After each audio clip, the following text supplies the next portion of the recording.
Flaveline, aujourd'hui on va raconter une histoire dramatique. Cette histoire, c'est celle qu'il a vécue qui me l'a racontée.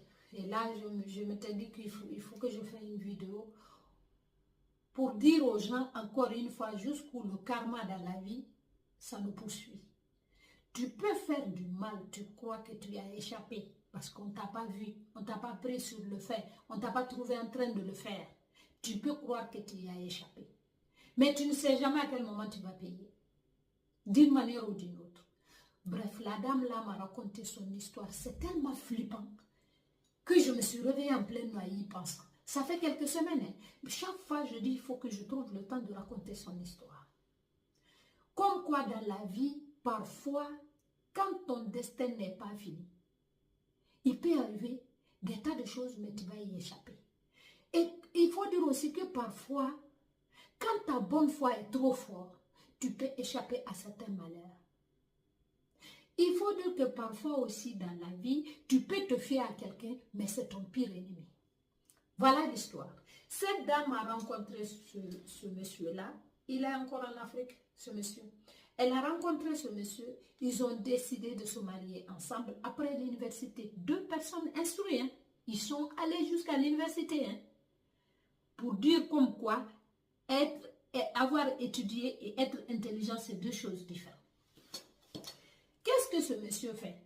Il a passé des années à la recherche de travail. Il ne trouve pas. Tous les petits boulots qu'il fait, ça ne reflète pas son diplôme, mais il gagnait au moins de quoi nourrir sa famille, mais rien de plus. Et alors que lui, son ambition, c'est d'être riche. Il a toujours rêvé d'être millionnaire, d'avoir des gens autour de lui qu'on parle de lui, mais pour le moment, le destin ne lui montre pas ça. Il veut être riche à tout prix. Qu'est-ce qu'il fait?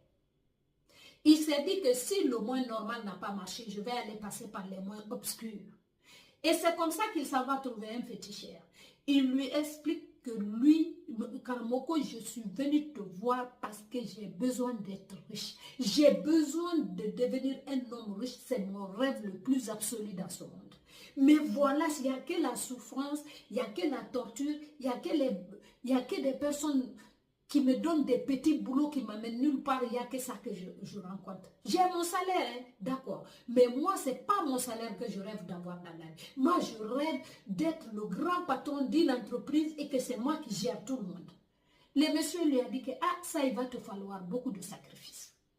Vraiment beaucoup de sacrifices. Il a dit, quelle que soit la personne, même si c'est sa mère qu'il doit sacrifier, il est prêt à sacrifier. C'est ainsi qu'il s'en va prendre qui? Sa femme et leur enfant.